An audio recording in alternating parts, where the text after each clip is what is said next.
Hi everyone, how are you? This video will give you practical tips that can transform your decision-making skills. It will take your skills to a new level. After all, no one taught you how to make decisions. All of us have been self-taught. Let's start with a quote.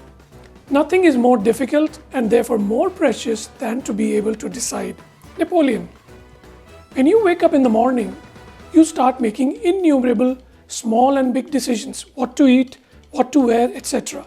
And big decisions like which career to choose, which university to apply to, and whether to accept this job or not. Would you like cornflakes or Cheerios? Would you like egg or bacon, tea or coffee? You know what I mean. You have to decide constantly.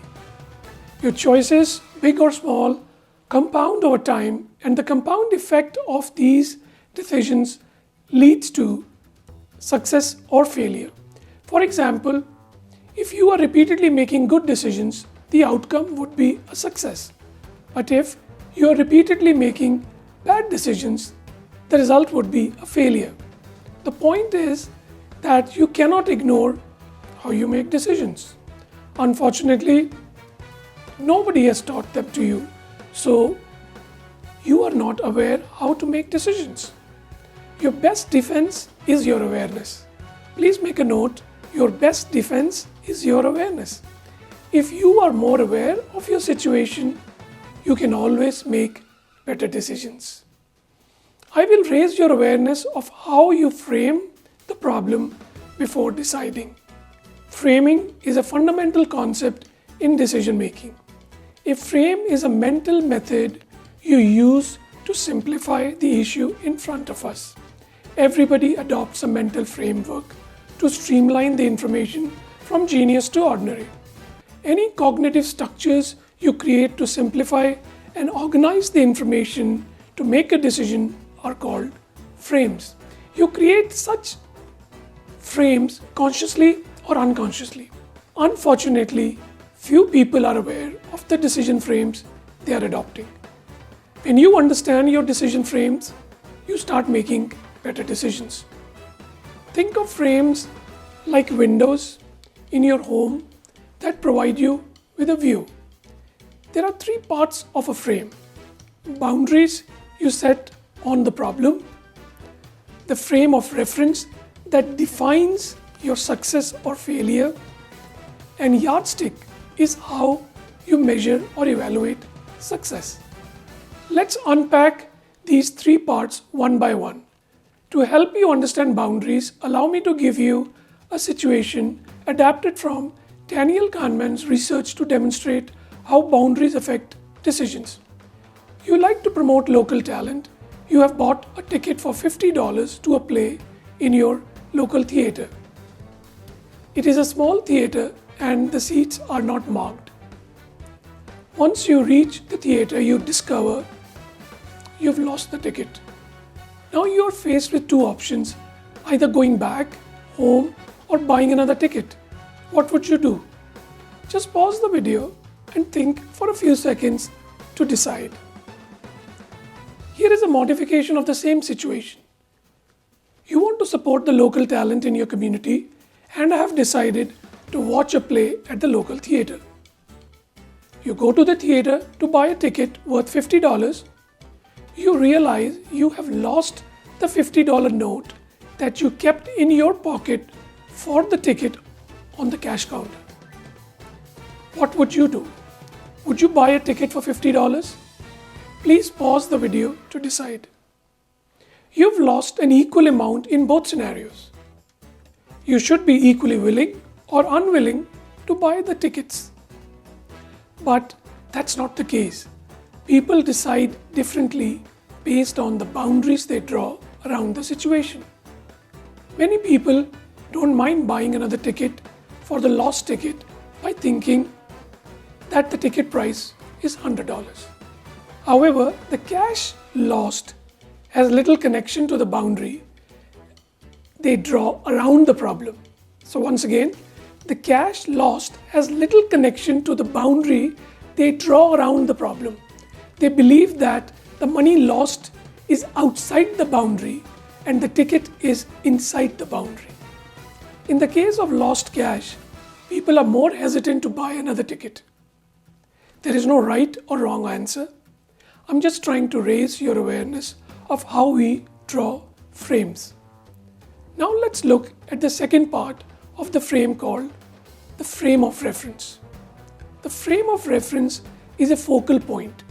Before painting, a good artist will always decide the focal point of their artwork. A focal point changes how they draw and paint on the canvas. Similarly, your frame of reference varies your decision. Let me give you an example. My friend was planning to quit his job because he felt his company was insensitive to the needs of the employees during the tough times of COVID. I shared some market research with facts and figures highlighting companies that could not pay their employees during COVID.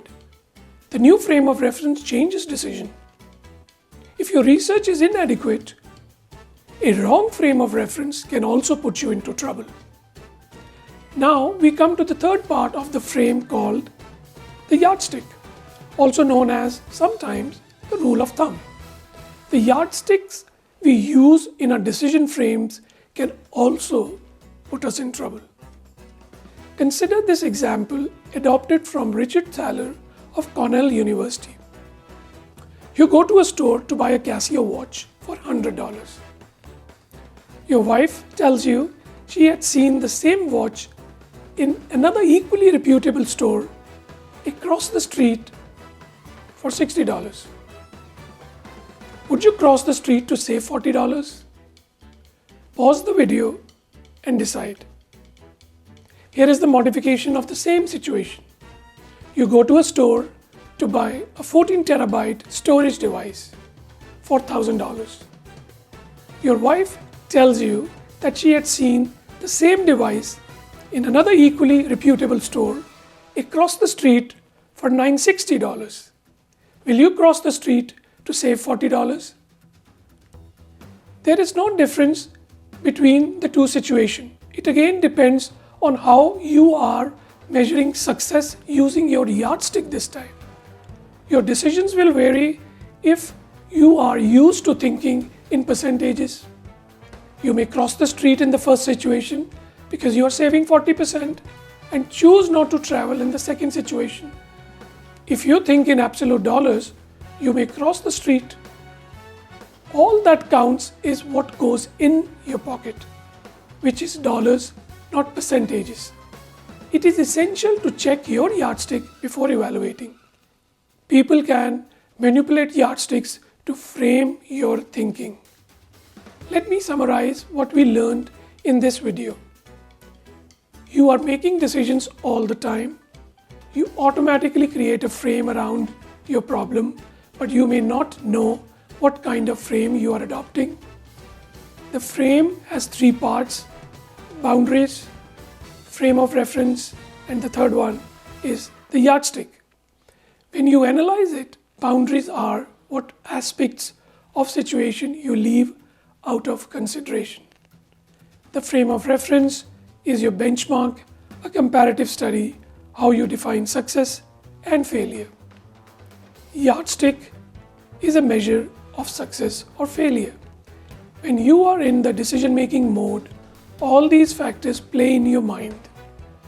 If you keep these factors in mind, more options will appear in front of you that were not visible before.